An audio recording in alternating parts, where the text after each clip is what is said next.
Hello, and welcome back to another Behind the Research Meet the People stream. Matt's back with us as well now. Yes, lovely to be back. Yeah, yeah. And the weather has told us that it is definitely autumn, so we are in September, unfortunately. Um, but yeah, so we have with us today Helena, who's going to be our guest and subjected to interview and all the questions. So thank you very much for coming on to chat to us. Could you, I suppose, introduce yourself and tell us a little bit about what is your job at the university currently? Yeah, okay. Well, thank you for having me. Yeah, I've worked at the uni for about 8 years now. My current role is project manager on the Mathematics for Deep Learning program grant based in the maths department here. So I've been in this role for 2.5 years now, and I started at the beginning of the grant, which is a 5-year grant. And the grant is looking at the mathematics behind deep learning, basically looking at the algorithms and the applications and the theory that goes into the deep learning and making it looking to make it more trustworthy, and also looking at applications of it in the real world, such as in weather forecasting and medical imaging and things like that. So it's quite an exciting piece of research that the researchers are doing, and fast-paced world as well. So the nice thing about a program grant is that it can be quite dynamic and change quite a bit throughout the course of the grant. Mm-hmm. So to keep up with what's happening in the world. And yeah, we work with researchers in UCL and Cambridge as well. They're also on the grant, and there's some postdocs and PhDs, and yeah, it's a really nice mm-hmm. grant to work on, actually. Yeah, so that's you manage that as project manager, and how many people are involved in that sort of management? I guess how many people do you kind of coordinate and oversee? Well, I'm the only sort of non-academic on the grant, mm-hmm. really. So I'm the sort of professional services staff member on the grant. So, but my team is the team of investigators. So there's 6 altogether, 2 based at Bath, 2 at Cambridge, 2 at UCL. PI is based at Bath, so that's why I'm here as well. And we have that's the core team, and then the postdocs are also part of the core team as well. And there's 2 at each institution as well. So that's the main team. And then we've also got lots of other academics in each institution who work in the maths departments there, whose work relates closely with the research on the grant. So they are sort of domain experts, we call them. So they're quite closely involved in the work we do as well. Mm-hmm. And then there's some PhD students. Some are funded directly on the grant, and some have been kind of within the sort of groups that the academics are working in. So yeah, there's quite a few diverse people involved, but day to day, it's just me really who kind of is sort of coordinating the whole thing. Mm-hmm. But, yeah. Okay. No, that's really interesting. So you said there's another institution as well, not just Bath. Yeah, it's Cambridge and UCL as well. Oh, right. So do you guys travel a lot between? Well, not so much. We do try and do the different events at the different institutions. So we're quite Bath centric, to be honest, because that's where the PI is based and where the project manager is based. But we do definitely try and do different things at UCL and Cambridge as well. So we've had a big conference at Cambridge this summer as part of the Maths Video programme on geometric deep learning. Mm-hmm. And we had the conference last year at UCL, and so the next one will be at Bath. But we've had a few workshops and hackathons, and we try and spread them out amongst the different institutions as well. Okay. I suppose I've let you talk a lot about that now, and I'm going to strip it back. And just for the purposes of people that maybe aren't familiar, could you explain a little bit more about what we mean by a grant?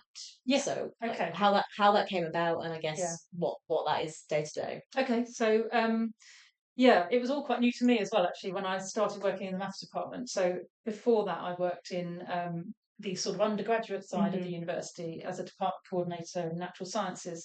So I was very much involved in getting undergraduates in through open days and academic visit days, and then sorting out their graduation at the end. So coming into the maths department, I worked in Samba CDT, the CDT based in Bath, first of all. And that was my first kind of introduction into the sort of world of research and what's going on at the higher level, not just at undergraduate level. So Samba CDT is funded by EPSRC, which is one of the research councils, and EPSRC, shall I say what it stands for? I don't know. Engineering Physical Research, Yeah. Science Research Council. They also fund the programme grant, which I work Okay. on now. So there's all sorts of different grants that academics and early career researchers apply for. There's a whole host of them, and through different research councils, depending on what subject you're working in. And so this programme grant is just one of the many grants out there, but it's a 5-year grant that was awarded to Bath and with Cambridge and UCL. And the Samba CDT is a different type of grant, but that's another 5-year grant as well. Yeah. So I guess there is no clean cut way of No, saying what it is, but it's ultimately it's funding for research to take that's place. exactly right. Yeah. Okay. Yeah. And how much were you involved with so you said that you're the only non-academic on the grant, like named on it. Yeah. How much were you involved with the setting up and the application process? I wasn't involved at all. Okay. It was all done before the recruitment of the project manager. So that's quite a chunky part of the whole thing, to be honest. And that does take a couple of years to get it all done. But I didn't have anything to do with it, unfortunately. But it's been a bit of an eye opener working in this role to see how the grant application process happens. Because again, I didn't know any of this before. So one part of my role is to keep an eye out for opportunities to apply for more grants. Because obviously it's a fixed term 5-year pot of funding for this. So we're looking beyond that and how we can carry on the legacy of this grant in some way to keep the research going. So yeah, we are looking at other research opportunities. Yeah. Okay. Yeah, and how do you find that being like the non-academic on the team, and you still have a very important role because obviously you keep it running day to day. Yeah. But then how do you sort of like integrate with the academic side of things? Yeah, it is a challenge. Because a lot of the meetings that happen, for example, the Maths for DL team have brainstorm sessions where they get together in London once a month and really delve deep into their problems that they're working on. And I don't think I would be needed at those at all. I wouldn't be able to offer anything. So there's it's a challenge to work out exactly what is going on sometimes because I just don't understand any of the maths they're talking about. But I know that my role is to enable that research to happen in a way, to support it, so they don't have to worry about all the other stuff. So I just keep reminding myself really that that's my role. I'm doing the things that they don't do and don't know is needed to be done, sort of thing. So it kind of works in that sense. Like I'm just thinking now, you're like fairy godmother. Exactly. Like would like to request a title change from project manager, please, to fairy godmother. No, that's very good. Yeah. And how did you get into that? I suppose you said you worked for Samba beforehand, and we can talk a little bit more about that later. Yeah. But then how did you come? Like, were you approached by the PI, or? No, it was actually my line manager in Samba mentioned the job opportunity. I was kind of had half an eye out for other opportunities to progress in my career. But it was actually my line manager who mentioned it one of our coffees. And I thought, didn't really think about it at the time. And then I went away and looked at it and thought, oh, actually, I think I could do that. And it was the next grade up. And I thought, well, yeah, I'll go for it. And luckily, I picked up enough skills in my role at Samba to enable to apply for it and go for it. So, yeah. And never look back. No. Okay, so I suppose let's take it back to your own academic experience a little bit more, and talk about, I guess, where you started off at university and undergrad. So a long time ago. I did a biology degree here at Bath in the 90s, and I didn't necessarily want to be a biologist or a scientist, but I really like biology, so that's why I did a biology degree. And then I realised at the end when I was doing my final year project on some mould, that I hated growing mould on petri dishes, and I didn't want to work in a lab. So that was that. So then I didn't really know what to do, and I ended up deciding to do a master's in conservation because I was always quite keen on the environment and the natural world and preserving things. And so I did a MSc at UCL in conservation, and then I quickly followed that by doing some volunteer work at Friends of the Earth. Someone on my course was already involved in Friends of the Earth, and I chatted to her about it, and it sounded like a really nice place to work. And I knew that the best way to get in was to volunteer first, so I did that. Did some really interesting work in their energy and climate team, I think it's called. And then I got a job there, and then ended up staying for 10 years doing campaigning and event management, and it was a really fun job actually. Lots of really amazing events that we organised, from holding up placards outside Parliament and dressing up in fat suits at AGMs, and it was very bizarre the things we did, but it was fun.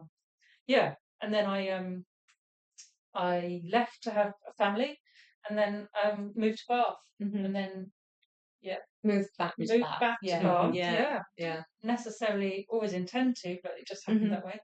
And then ended up back at the university. Yeah.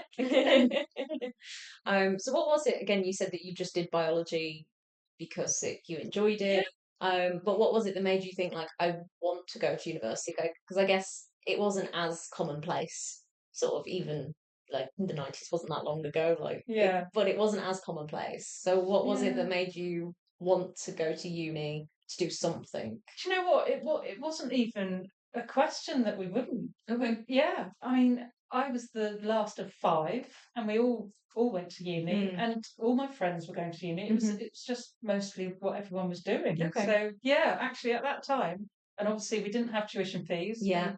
We got grants to go to university, so it really wasn't a big a no-no in terms of the finances. So yeah, I just didn't even think of anything else at the time. I just thought, yeah, go to university. So at that point in time, did you have any idea of what you thought you wanted to do afterwards? No, not a clue. I didn't have a clue, honestly. I didn't.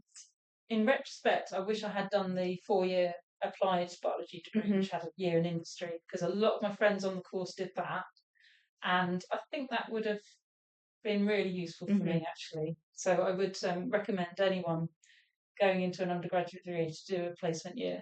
I'm sure there's just hardly any cons and lots of pros to that. But for me, I didn't want to. I don't know why. I just didn't feel brave enough to do it at that age. So I just did my 3-year straight degree, and I was happy with that. But yeah, at the end, I didn't know what to do. So I just went home. Didn't do anything for a bit. Yeah. And then I decided, no, I think I can do another degree. So I did my MSc.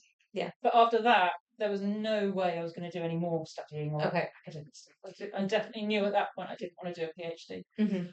Had you had some experience in research during, like, I suppose, the element of research that was part of your MSc? Had that kind of made your mind up in the same way that Petri dishes had put you off biology? You've gone like, really? No. I just thought I just had enough of studying, I think, and UK MSc is quite intense. That 1 year of full on, isn't it? And I think that got me to the point where I'm not doing this anymore. I'm not studying or working, writing essays or anything like that, or dissertations. That's enough. I'd had enough of that at that point. So I was quite happy to move into the world of work at that point. Yeah. we're still waiting for that feeling. Yeah. Okay. So then your work at Friends of the Earth. Yeah. I can see how that has probably set you up quite well for a lot of the stuff that you do now. Like really you did a lot of management and organisation of things there. It really set me up. Yeah. So I was there in my early 20s, right through to my early 30s. And it was an amazing place. I learnt so many things there. In all the different jobs I did, there were the campaigns, just working with the network in Europe. There was Friends of the Earth groups all over Europe and internationally. And one of my jobs there was working on the European-wide campaign for GM food. And I had to work with people in all these different countries. It was a really good experience. Got to travel loads as well. Not by plane, I should add, obviously. It was mostly Europe. And then, it was just learned so many useful skills, especially in the events team. Dealing with all these external agencies, police, Parliament, Mhm. and local councils and press, photographers, and lots and so many things. Yeah, so it was really useful. Mhm. And actually, all the jobs I've applied for here since, I've drawn back on lots of that experience, even though I feel like it's quite long ago now. Mhm. I still do reflect back on it in my job Yeah. Yeah. applications because it was so pertinent and useful to the roles I've Mhm. had here. Yeah. And did you have any exposure to research while you were working with Friends of the Earth? Because I can imagine that, like, again, research would have been done on environmental things at Yeah, that time. yeah, And did you have any absolutely. exposure to that then? Not so much. I wasn't. I think more different people in the Mhm. campaigns teams probably did work with researchers a bit more. And there were probably people, members of staff, who had got some research Mhm. background as well, but in more in the events and that sort of arena, I wasn't really working with them. Mhm. But obviously the work we did had did reflect on some of the research going on, Mhm. definitely. But that was more a different area where Okay. compared to where I worked. Mhm. Yeah. That's really interesting. So, what kind of difficulties did you face throughout that career-wise? Was that kind of difficult to make the adjustment throughout from uni to No, career? not Or... really. Like I said, the volunteer work was a really good bridge for both uni to first job, big proper job, and then from coming back out of not being at work with my family Mm, to going back into work. So the volunteer work at Friends of the Earth, I volunteered for about 6 or 8 months before I could apply for a job there. And the same when I started work here, I've been volunteering in Chippenham Whale and Dolphin Mhm. Conservation for about 5 or 6 months as well. And I think that was a really good way to get back into it and get the skills updated and just get back into the world of work with not too much pressure, Mhm. so that I could keep in the second time round at least keep my childcare kind of options open. So yeah, I think that helped address any challenges from moving between Mhm. places. Yeah.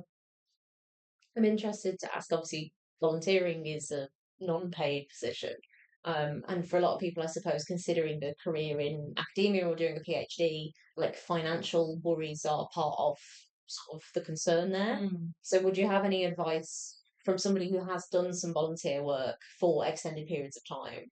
Like, would you have any advice to somebody who wants to do something but is worried about, like, the financial implications? Is that? Mm.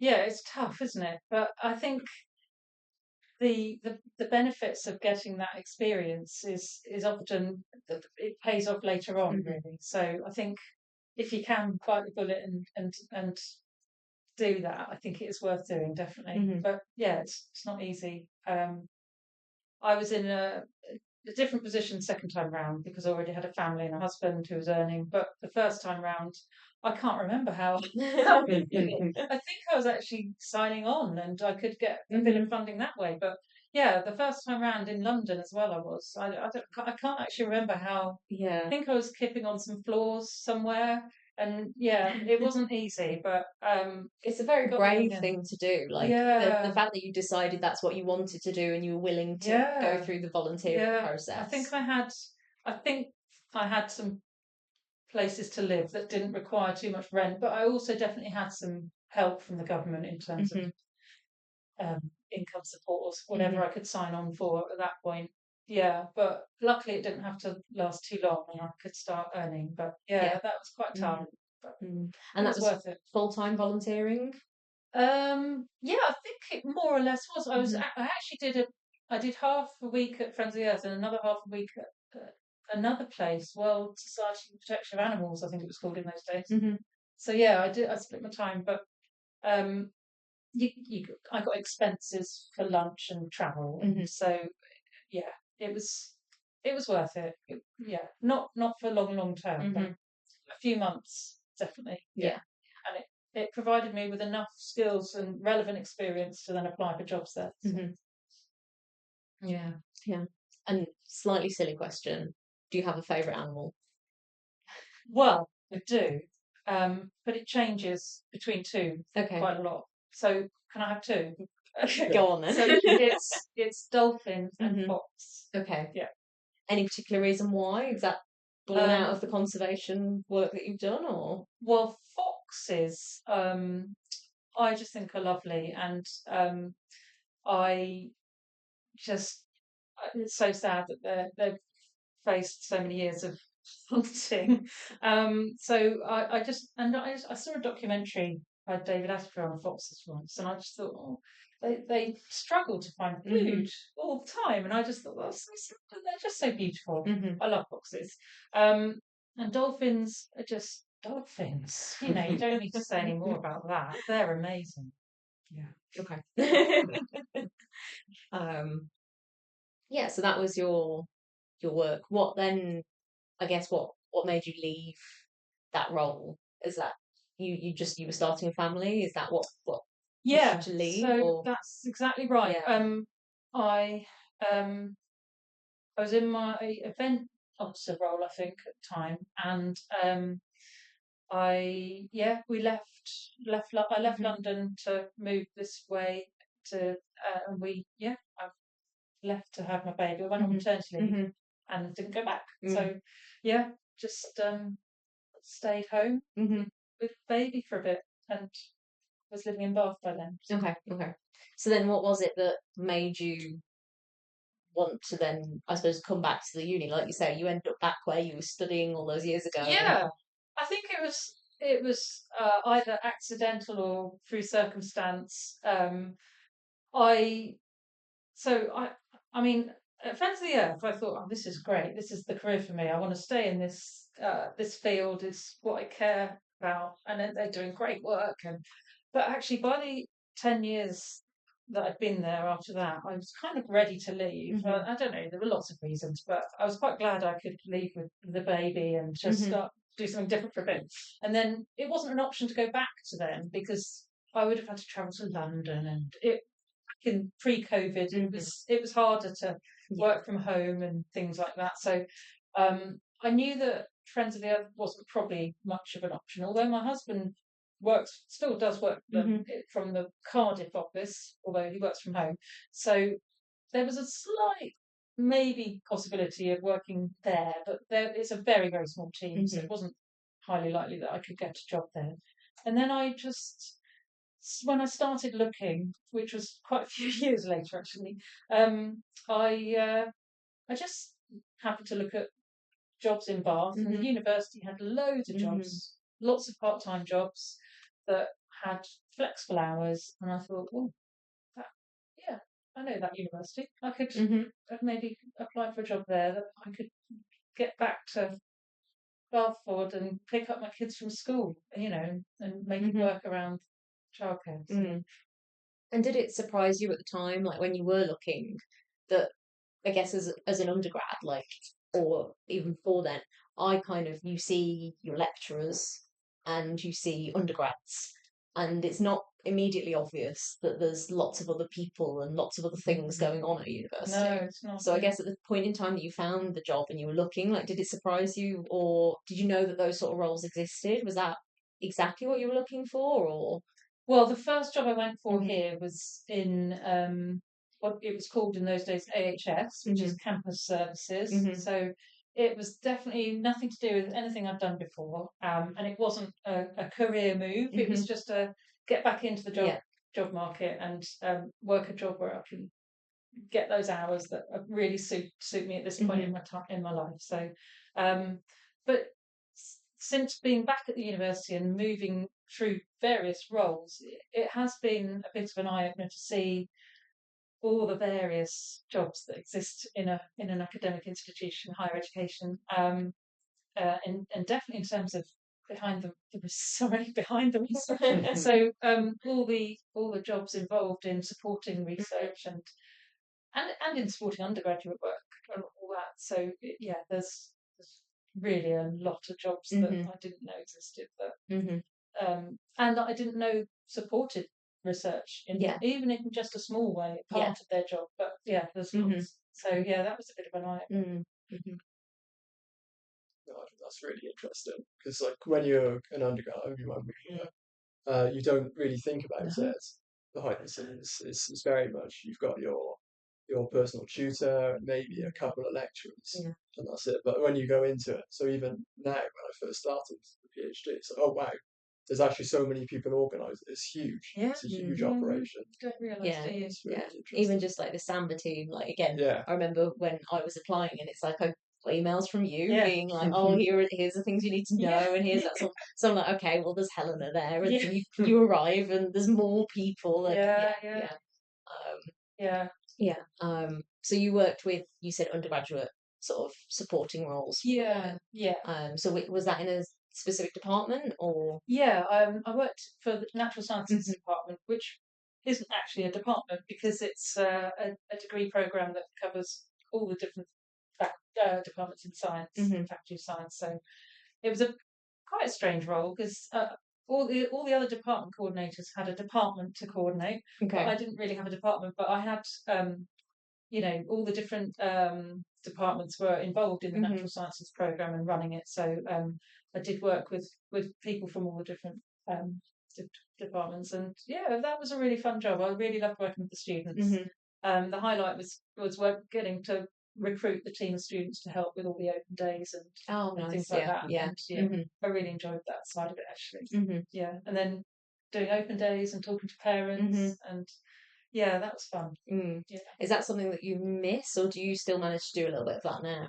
Yeah, I don't really get to do that now so much. It was still possible in my job in Samba because that was very student facing as well, which I really enjoyed, but not so much now. No, yeah. Yeah, I must admit that was one of my I was one of the team of students that helped out at open days at my undergrad, and like that was it was just so enjoyable. Yeah, like, it's yeah. it really is. Yeah. Yeah. And how, like you said, that was very student facing. So did you like what sort of, I suppose, in direct and indirect ways did you help students? Sort of. In the natural sciences. Yeah.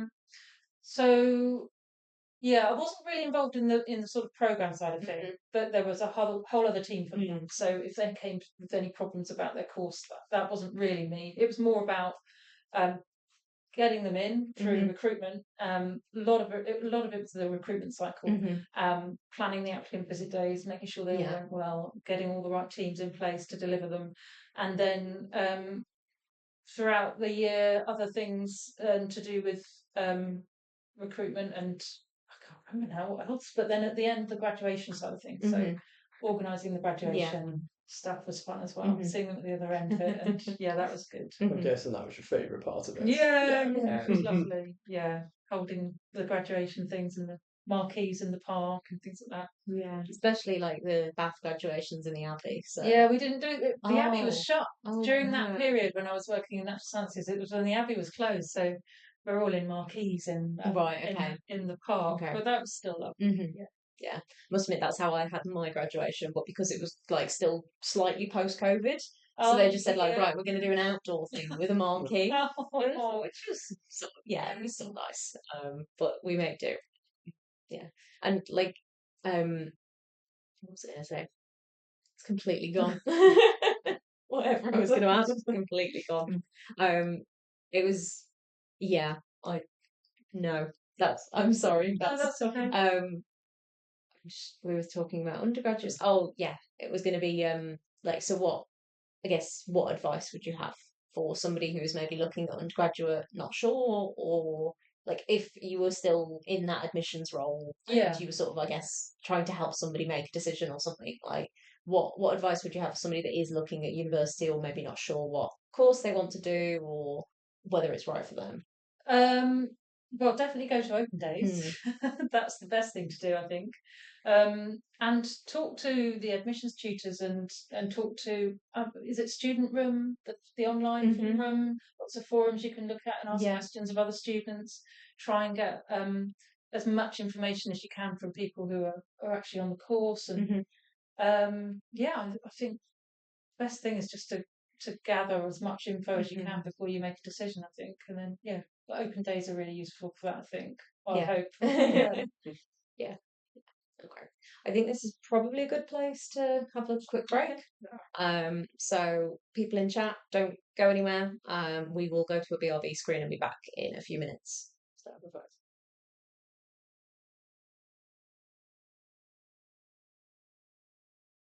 Welcome back. Welcome back. Are we back? Yeah. We're back. Okay, we're back apparently.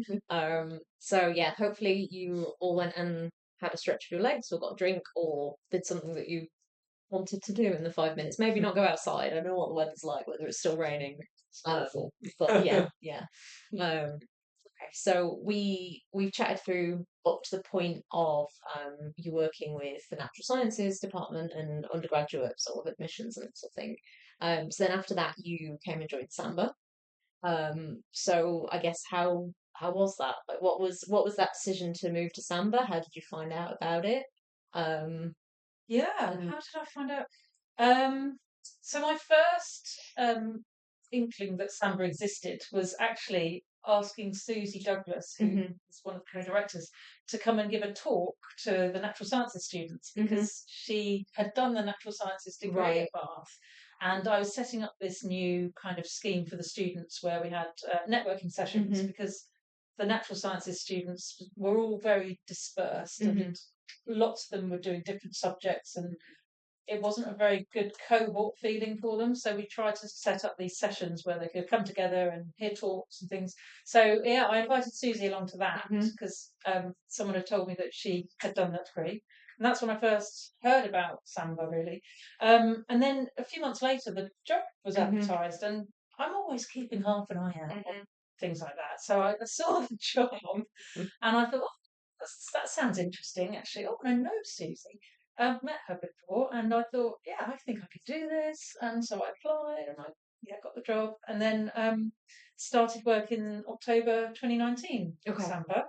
Um, and yeah, it was lovely, really good fun, and the experience I'd had so far was good enough to Mhm. carry me through, and I picked up some new skills and learnt some new things, and then just a few months later, obviously, lockdown and pandemic and things like Mhm. that. So, well, you were you No, 2020? I was Yeah. 2021. Okay. So, So yeah, oh right, yeah. yeah. So, I felt it was worse for the students who just started. So they literally had come along to Bath University and then had to stay at home.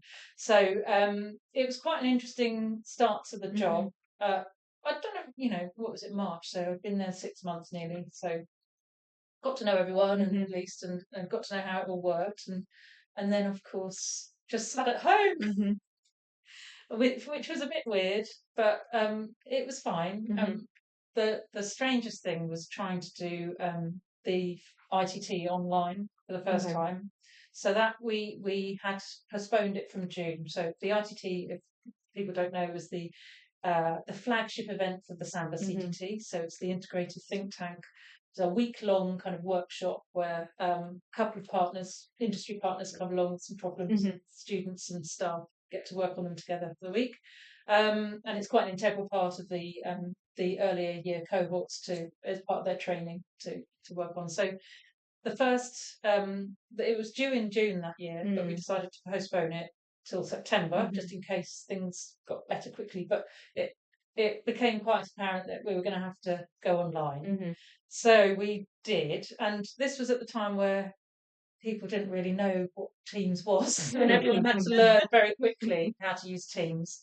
And yeah, so that was quite a challenging part of my role. Start developing a whole new way to run the Mhm. ITT totally online. So and at home on an ironing board, that's my desk, with young children and a dog, and it was quite a challenge. Mhm. But yeah, we had to come up with new ways to do all the sessions that Yeah. normally we'd use post-its all over the room, Yeah. and we had to come up with online versions of Mhm. that and make sure everyone knew how to use Teams and all the channels and all the meetings in Teams and the calendar entries, and then how to link back to all these online software things we were using like Mhm. Trello boards and things.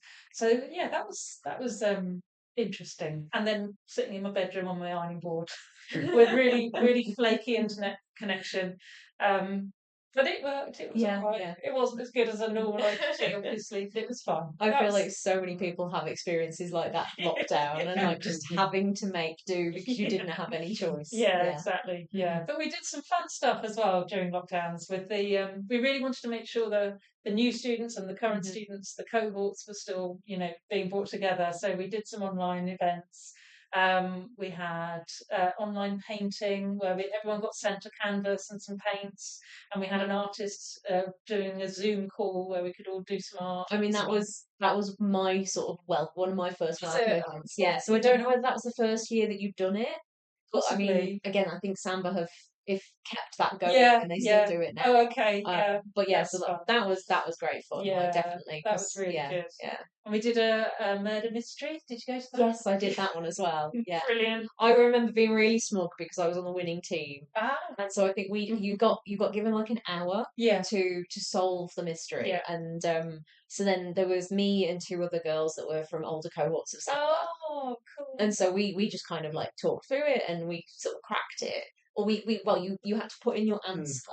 And you didn't then find out. You were like, okay, we had to put in what we thought was who we thought was the murderer, and then we were just kind of sat there for quite a while. So then the guy had to like pop in, and he was like, well, we was like, we're just waiting for some of the other teams to finish. So and we were like, okay, like yeah. And it basically, I think it got to the point where the other teams, there was like three or four other teams, and the others had cracked it like nearly coming up to the end of the hour. One team that happened to be the team that Andreas was on Ah, managed to get it wrong, or they didn't. They either got it wrong or they ran out of time. And okay. I'm like, that doesn't surprise me. No. If Andreas had anything to do with it. Yeah, But we hadn't appreciated that there was this time limit. yeah. And the guy said afterwards, he was like, "Yes, you did it in like 35 minutes, which is like the quickest I think I've ever seen anyone do it." I'm like, Wow. "Oh, Wow. So did you have a role? Were you in one the of the actors? no, See, I was. okay, I stupidly volunteered because there weren't enough people to volunteer, so yeah, I had to take on one of the roles. And I was so worried about getting my lines right, I couldn't even follow the whole story. I didn't have a clue who right, did it. So yeah, that was a bit of a weird one, but quite no, interesting. mm, Yeah, and then we did a few quizzes, didn't we? And hmm yeah, but it was hard. yeah, It wasn't the same, was it, as no, being in no. person? So. But I guess I mean my next question is somewhat hampered by obviously all the experience of having to adapt to every other aspect of life. But how did you find that transition from undergraduate to postgraduate, sort of facing roles? Yeah, not too bad actually. It was yeah, it was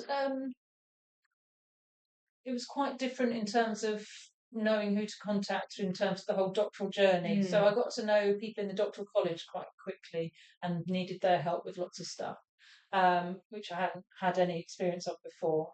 So that was quite different. And then, but the other things were kind of quite similar in terms of the taught units in the first Mhm. year. I hadn't had much experience with that actually because there was a whole programs team Mm. doing that in the undergraduate side of things. So yeah, no, that was a new thing for me as well actually. But yeah, it was a little bit different, but I found it okay Mhm. to kind of I had enough skills to Yeah. carry me into that. I think yeah, but it was different. Mhm. Mm. And how long were you with Sam before then? 2.5 years. Okay. Yeah, Mhm. yeah, and then I went into my current role Mhm. now. So Mm. Yeah. yeah, but it was really fun. 2.5 years. Mhm. Yeah. Yeah. And you say like again the it feels like you say you've always got an eye open for something else. Yeah. Is but that's never because you feel like you particularly want to leave a current, like you've No. never not enjoyed something you've done. Well, the first few jobs, well, the first one was because it was fixed term Mhm. for only a year, Yeah. so I knew I needed to Yeah. look for something else. The second job was permanent, Mhm. so I knew that I could stay there and I didn't have to worry. But it wasn't really testing my skills very highly, so I Mhm. needed to move up at that point. The Samba job was again a fixed term, Mhm. so that's why I kind of was looking half an eye, Yeah. looking for other opportunities. But also I did want to have more challenge Mhm. and stretch myself a bit more, so that's why I've been keeping an eye out on Mhm. things. But yeah, and again now with my recent move. Mhm. Again, it's the same sort of thing. Yeah. And I suppose from Samba, like you say, you were still very student focused, sort of looking at the postgraduate experience. So then now in your current role, you've moved a little bit more to, like, I guess, managing the research. So how have you, at what point did you get sort of more involved with research, and how did you find then that transition from student focus to supporting researchers? Yeah, well, it's kind of just it's almost like a little step up each Mhm. time. But so now it's more like working with the postdocs rather than PhD students. So it's still kind of the same sort of work I'm doing, but it's just supporting different Mhm. people at a different level, I guess. So yeah, I guess that's true from right through from undergraduate upwards. It's people at a different level in their academic Mhm. journey, and I'm just giving them the support they need at that level, using different teams within the university that support that, Mhm. which will vary according to where they are, I think. So for Samba, I was working quite closely with the doctoral college in terms of recruitment and their progress and development throughout their time. And then here in the program grant, it's looking at postdoc career development and things like that, and how it can help them in their next stages of their Mhm. career, really. Um, but also supporting the sort of academics who are doing the research at the time. Mhm. So yeah, Mhm.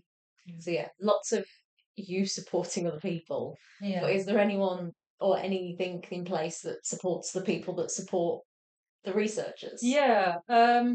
It's a good question. Uh, it's a funny one because a lot of the roles of like mine on research grants in particular seem to be managed by the academics Mhm. who are often the PI, the principal investigator on the grant. And so actually in terms of the career progression of people in my roles, that's not perhaps the best thing to have because they they're in the totally different pathway in the university, the Mhm. academic journey. So, Yeah. luckily at Bath, we have a research enablers network, which was set up a couple of years ago by Mhm. some colleagues of mine, thanks to research culture Mhm. money. Another grant that we took that earlier. So that's a really useful network to have Mhm. for people in roles like mine, Mhm. and it's for anyone in the management, specialist, and administration job family, Mhm. who works either indirectly or directly in research and Okay. helping deliver research. So it's people in finance teams, it's people in research and Mhm. innovation, it's people in project managing, uh, CDT centre coordinators, all sorts of people Mhm. across the university, across Mhm. all the faculties. We have this network where we can meet and talk about our jobs Mhm. and share skills and talk about career development needs and things like that. So Yeah. that's really useful. Yeah, definitely. Because I think so much of and again, even a sort of, I suppose, wider perception of universities is that it's either teaching, learning, research. Yeah, And yeah, even within that, you kind of forget that there are so many yeah, people behind yeah. the scenes. But so how many people are part of that network then across the whole university? We've currently got about 180 people on the mailing Wow. list, but I'm sure we're doing work at the moment to try and establish a more accurate, Mhm. make sure we've got the right people on the Mhm. list because it's quite hard when my colleagues set it up. They literally just had to go through Person Finder and Mhm. work out, well, that job sounds like a research enabler type of Mm. job. So it's kind of not a kind of very clear Yeah. way of identifying who should be in the Mhm. network. So we're doing work to try and address that. But it's yeah, there's other similar networks at other universities as well. I read somewhere the other day that research professional services staff Mm. can make up over 57% of Wow. staff Okay. in higher education Mm. institute. I don't know where that's come from, but it seems quite big. But Yeah, it could yeah. be true, I guess. But it's certainly yeah, it's not an insignificant number Mhm. who are working in these roles to provide Yeah. the research to enable the research to happen. Mhm. Basically, yeah, Mm. As like you say, it sounds big, but when you think that if there's like a whole finance department and like yeah, the whole of the doctoral yeah, college, yeah, like that sort exactly, of thing, exactly, yeah, suddenly there are other places that you don't necessarily know that yeah, are part of yeah, university. exactly, Yeah, yeah, and yeah. they all play a little bit of a role, and Hmm. some play a big role, and it's their only role, and Mhm. it all adds up, doesn't it? Yeah, yeah. And then there's a nationwide network called the PRISM Mhm. network, which is professional research investment strategy managers, Okay. which is similar to the sort of Bath-based network, but that's been going a couple of years as well. So that's really useful as well. Mhm. So, Yeah, yeah. And you help. What is your role within the Bath-based network? Is that you just part of the network, or? Yeah, I was initially, and Mhm. then I joined the committee Okay. last year. So I've been helping to organise all the sessions that we run. We run a session every month where we have someone external coming in to give a Mhm. talk, or we have some training. We had some like workshop facilitation training last year. We have kind of just socials sometimes where we just meet for lunch and go for a Mhm. walk, or we have lots of different things. We try and keep it different and varied, and try and vary the time we do the sessions because there's lots of people working on different Mhm. hours and things. So yeah, it's quite varied. Yeah, yeah. But it's nice that you have that Yeah, network. Yeah, yeah, yeah. yeah, Mhm. yeah, Mhm. definitely. Yeah. Yeah, that's really important because I guess it can get quite overwhelming a lot of the time. It seems like it's very Yeah, intense. well, and isolating as well. Yeah. So, like I said earlier, it's I'm the only person in my team really, apart from the Yeah. academics. So actually having other people who do a similar role Mm. in a different department maybe or a different faculty, it's still good to have Mhm. a connection. Yeah, yeah. And we've got a question in chat. Do you know of any conferences or workshops that take place for people like yourself, for people that enable research, in the same way that we would have academic conferences? Yeah, there are Yeah. quite a few actually. Mhm. So is it? Oh, I can't remember the acronym. ARMA. There's lots of. We're not going to question you on it, No. unfortunately. Oh no, I should have checked this. There are. I can. There's definitely some bodies that are set up Mhm. for admin and research kind of roles within Mhm. higher education that definitely run conferences. You can become members and get invited to those and things. I personally haven't been to any, but I did go to the PRISM conference. Okay. So that's I went to that last year, which was really useful. Mhm. It's quite small, but Yeah. it was very useful. Mhm. So there are lots of different opportunities out there. And also within your, if you are based in a university, obviously there's lots of internal training you Mm. can go on as well and get new skills that way. Mhm. Yeah. I guess what advice would you have for somebody who is in maybe a similar situation to yourself and looking at a potential career change and either doesn't know that all these roles in academia exist in higher education? Like, what would you say to them about like considering it? Basically, would you recommend it? Would you? Yeah, I think so. I mean, I didn't deliberately Mhm. or plan to do this at all, really. And I don't know whether anyone plans to become a researcher either, but you just end up there by circumstance, I suppose. But there are quite a few people doing these roles who have Mm. done a PhD as well, Mhm. actually. And it's certainly a career path for someone who has reached the end of their PhD and doesn't want that kind of traditional academic path, Mhm. but wants to stay in Mhm. higher education in that way.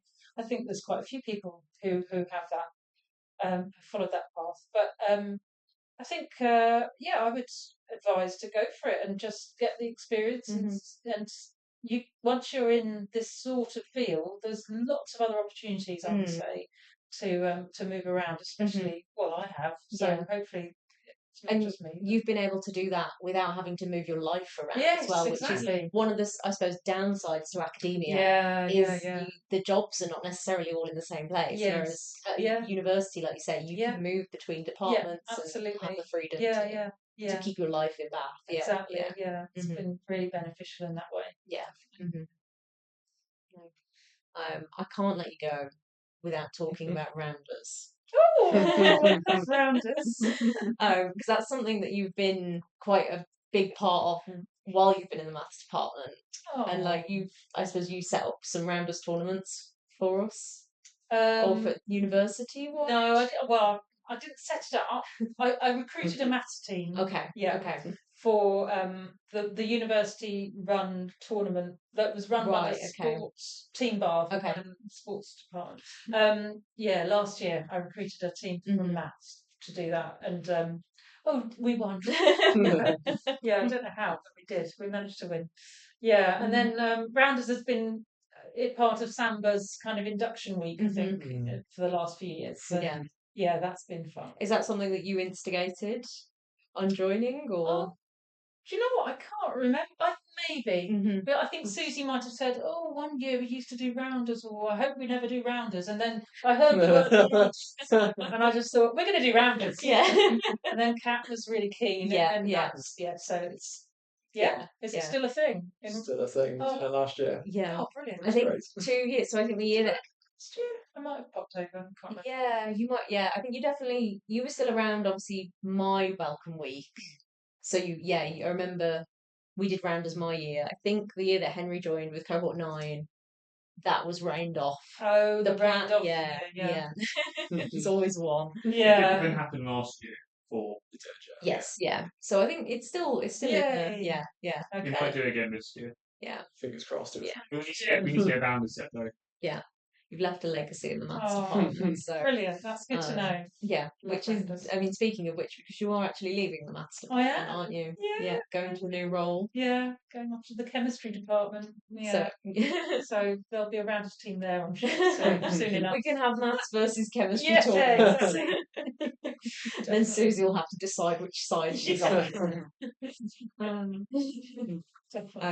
But yeah, so I mean, again, that was just something that popped up, and you thought you wanted a new challenge, and why not go for it? Why not? Yeah. Love going rounders. But your new role in the chemistry department. Oh right, sorry. Yeah. That was. I didn't intend to apply for another job. I just actually it was posted on LinkedIn from someone I used to work with here. She's since left, and I didn't see it on the website. I just saw it on LinkedIn and thought, I'll just look at that. And then I read it and thought, that sounds really interesting, actually. And then I read the job description and thought, ooh, I can't really do all of that. But and then I thought, no, I'm going to go for it. I'm just going to go for it. And I didn't have anything to lose. I've still got a job and still got 2 or 3 2 years left or whatever on the grant. So I just thought I'd go for it. And yeah, I got it. Yeah.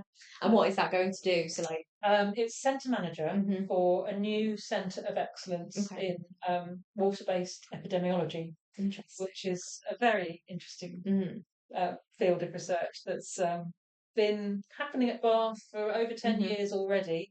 And this grant is it's not a research grant as such. It's more a kind of it's called the E3, so it's expanding excellence in England, and it gives money to smaller research, sort of not centres, but kind of smaller centres that are already operating within higher education or other institutes, and it allows them to build up, augment it all, and provide capital funding and more research funding to really build on the research that's already happening in that place. And there was a round of funding 5 years ago already for this, and this is the second round of that funding. And Bath has received it through the hard work of Barbara in the chemistry department, and she's going to be leading this new centre, and I'm going to be helping manage it. Lovely. So again, taking forward a lot of the skills that you've been building on. Exactly. So there's going to be PhD studentships through a DTP, so that's something I can draw on from my experience in Samba. And there's also going to be a lot of project management, which I'm doing at the moment, obviously. So and working with lots of industry partners, which are something again I'm doing through Samba. I did and currently do with the Maths for DL grant. So. Yeah, should be exciting. And it's also interdisciplinary. So there's people from maths involved, there's people from psychology and engineering. And so, really putting a lot of quivers in your bow and getting to learn about all the different departments. Yeah, exactly. Yeah, it should be interesting to say the least. Yeah. So looking forward to that. Yeah. But sad to leave maths. Yeah, like I say, you'll be missed, but we can look forward to the interdepartmental Yes, tournaments. Yeah.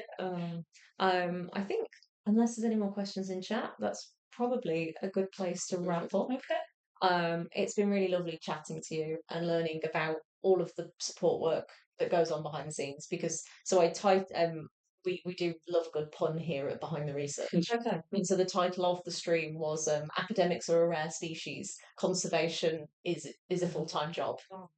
So I thought that was I was quite proud of myself for that Very one. good. But I don't know about you, but if I've learned anything, I think that I would like a personal research enabler to get to my PhD. Yeah. It's been very honest. So yeah, I need a research and enabler / fairy godmother. Oh, But yeah. But yeah, so we wish you all the best in Thank your new you. role. Thank you very much. Yeah, and thank you for coming to chat to us. Thank you very much for having me. Yeah. So everybody in chat, me and Matt will be back in a few. Don't go anywhere. If you're watching on YouTube, then thank you for watching, and we'll see you next time.